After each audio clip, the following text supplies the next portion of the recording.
워싱턴의 프랜차이즈 스타이자 NBA 대표 슈팅가드로 꼽히는 브래들리 빌이 피닉스 선즈의 유니폼을 입을 예정입니다. 오늘 새벽 여러 언론을 통해 브래들리 빌의 피닉스행 소식이 전해졌습니다. 현재 워싱턴과 피닉스는 최종 마무리 협상을 진행 중이며 피닉스가 브래들리 빌을 받는 대가로 워싱턴이 크리스 폴과 랜드리 샤멧 그리고 다수의 2라운드 픽과 1라운드 픽 수합 권리를 받는 내용이라고 합니다. 또한 추가적으로 워싱턴의 백업 가드 조던 굿윈이 포함될 가능성도 있습니다. 몇 장의 픽을 받는 등 세부 권리에 대한 구체적인 언급은 나오지 않았으나 트레이드는 사실상 확정으로 보여지는데요. 이로써 2012년 데뷔 이후 10년 이상 이어지던 빌과 워싱턴의 동행이 끝났으며 크리스 폴 또한 피닉스와의 인연이 종료되었습니다. 비록 인기가 적다고는 하나 디안드레 에이튼의 트레이드도 알아보고 있는 피닉스는 최소한 빅3를 확보하며 다음 시즌에도 팬들의 뜨거운 관심을 받게 되었습니다. 하지만 이번 소식을 두고 여러 언론의 시선이 극명하게 갈리는데요. 우선 빌의 트레이드 대가가 너무 적다는 생각을 할 수밖에 없습니다. 그래도 자신들이 가진 자원 중 최고의 가치를 보유한 선수고 팀의 프랜차이즈 스타인데 받은 에셋이 꽤나 형편없죠. 명목상으로 폴을 받긴 했으나 그가 실제로 워싱턴에서 뛸 확률은 적어 보입니다. 6월 28일까지 폴을 보내지 않으면 그의 30밀 연봉이 샐러리에 잡힐 뿐더러 폴이 워싱턴에서 뛸 마음 자체가 없어 보이기 때문이죠. 현재 트레이드가 공식적으로 완료되지 않은 이유도 워싱턴이 폴이 우승권 팀에 합류할 수 있는 제안을 받기 위해서인데요. 이는 워싱턴 또한 폴을 쓸 생각이 없다는 의미로 해석됩니다. 그냥 웨이브를 하느니 뭐라도 받아오는 게 이득이겠죠. 물론 몇 년 전 오클라호마로 유배된 뒤 영건들을 이끌며 자신의 가치를 다시 증명했던 크리스 폴이 워싱턴에 합류한 뒤 마지막 불꽃을 태울 가능성도 있긴 하나 현재 언론들은 폴의 유력한 행선지로 클리퍼스 등 컨텐더 팀을 꼽고 있습니다. 개인적으로도 폴이 전성기를 보냈던 팀으로 다시 돌아간다면 의미상으로나 전력상으로나 좋은 그림이 될 것 같습니다. 그리고 랜드리 샤멧이 또 하나의 악성 자원임을 고려하면 워싱턴이 유의미하게 얻은 대가는 결국 2라운드 픽 여러 장과 2024년과 2026 1라운드 픽 수합 권리인데요. 사실 워싱턴이 제대로 뜯어내지 못할 것이라는 징조는 예전부터 있었습니다. 지난주 ESPN의 브라이언 윈드호스트는 빌이 트레이드될 경우 그의 낮은 가치에 사람들이 놀랄 것이라 말했는데요. 빌이 생각보다 인기가 없는 이유는 그의 계약 규모와 거부권 보유 때문입니다. 우선 빌은 4년 200밀에 가까운 슈퍼맥스 계약이 남은 상태이며 계약 형태마저 점점 연봉이 올라가는 구조로 잡혀 있습니다. 그런데 빌은 2022 시즌에 40경기, 지난 시즌에는 50경기만을 소화하며 지난 2년간 시즌의 반 정도만을 소화하는 내구성을 드러냈죠. 아직 그의 나이가 한국 기준으로도 31세에 불과하긴 하나 우승을 노리기도 힘든 워싱턴 입장에선 부담스러운 계약임에 틀림없습니다. 게다가 빌은 현역 선수들 중 유일하게 트레이드 거부권을 갖고 있는데요. 트레이드 거부권은 말 그대로 구단이 선수를 일방적으로 보낼 수 없게 하는 조항이며 리그 경력 8년 이상과 한 구단에 4년 이상 뛴 선수가 재계약 시 넣을 수 있는 조건입니다. 다만 NBA에서 거부권을 계약 조건에 넣은 선수는 역사상 흔치 않습니다. 심지어 스테픈 커리도 2017년 5년 2억 달러의 초대형 계약을 맺을 당시 트레이드 거부권을 넣지 못했죠.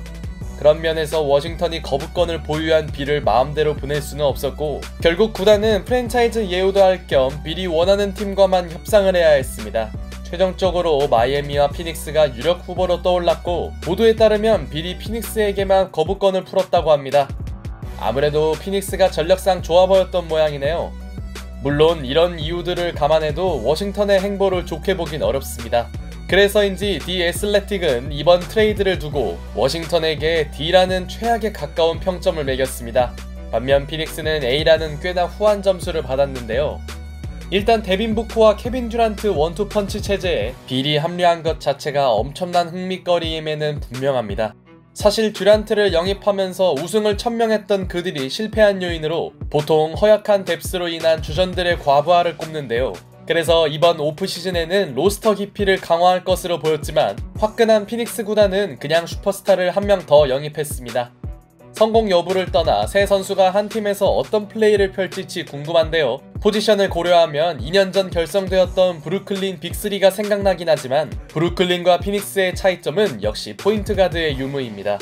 브루클린은 하든과 어빙의 포지션이 겹치긴 했으나 이미 커리어 내내 핸들러를 맡았던 하든이 1번 역할을 수행했고 하둔과 어빙의 조화에는 별 차질이 없었습니다. 비록 부상과 어빙의 정신 문제로 브루클린이 실패하긴 했으나 최소한 3명이 같이 뛴 브루클린의 경기력은 분명 눈부셨죠. 반면 피닉스는 브루클린과 달리 1번을 맡을 선수가 마땅치 않습니다. 현재 추가적인 1번 보강이 없다는 전제하에 빌과 부커가 돌아가면 리듬을 맞는 것이 대안으로 보이는데요. 이미 빌은 존 월이 사라진 이후 보조 1번을 보기도 했고 부커 또한 커리어 초창기에는 실질적인 포인트 가드를 맡았습니다. 물론 커리어를 비교해볼 때 부커가 피닉스의 하든이 될 것 같은데요.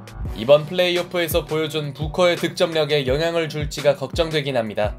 때문에 팬들은 피닉스의 1번 문제를 해결할 유일한 카드로는 러셀 웨스트브룩이 있다며 그의 영입을 원하고 있습니다. 브래들리 빌과 좋은 기억을 갖고 있는 그가 애증의 관계 듀란트와 재결합한다면 볼만하겠네요.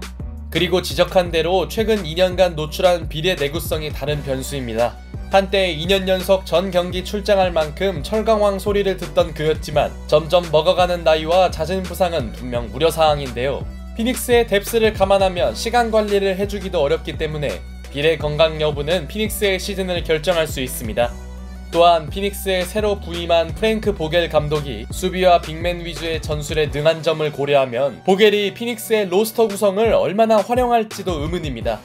물론 리딩과 건강 문제에도 불구하고 피닉스가 후한 점수를 받은 데는 역시 올 NBA급 선수를 적은 대가를 통해 데려온 점과 빌의 수비력이 폴보다는 낫다는 점을 들 수 있습니다. 최소한 빌은 크리스 폴처럼 매치업 헌팅을 당하진 않을 것이며 이번 시즌 41%의 캐치앤슛 성공률을 기록한 빌이 부커와 공격 동선이 크게 겹치지 않을 거란 전망도 있습니다.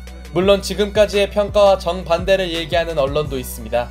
ESPN은 이번 트레이드를 두고 피닉스에게 D, 워싱턴에게 B-를 매겼는데요. 리빌딩 노선을 선언한 워싱턴은 빌의 대형 계약을 덜어내며 최소한 셀러리 부담을 줄이기라도 했지만 피닉스는 현 시점 4명에게 160미를 올인하는 기형적인 연봉 구조는 물론 에이튼을 주는 대가로 여러 자원들을 영입하지 않는 이상 로스터 뎁스 문제를 해결하지 못하기 때문입니다. 결과적으로 이번 시즌의 실패를 그대로 재현할 가능성이 크다는 이야기죠. 물론 과거 선례를 볼 때 주전들의 네임밸류가 괜찮은 경우 베테랑 미니멈을 통해 벤치 자원들이 들어오는 경우가 있긴 하지만 결국 피닉스가 이번 트레이드의 승자가 되기 위해서는 빅3의 교통정리뿐 아니라 에이튼을 잘 파는 것이 중요해 보입니다. 만약 에이튼이 잔류할 경우 팀의 공격 자원이 너무 많아질 것이며 로스터 절반을 미니멈 선수로만 채워야 하기 때문이죠. 보는 관점에 따라 극과 극으로 갈리고 있는 이번 트레이드. 한 가지 확실한 것은 이번 시즌 피닉스를 보는 팬들은 많아질 전망입니다. 피닉스는 2029년까지의 1라운드 픽을 사실상 포기한 상황. 과연 우승 하나를 위해 올인하는 그들의 모험이 성공할 수 있을까요?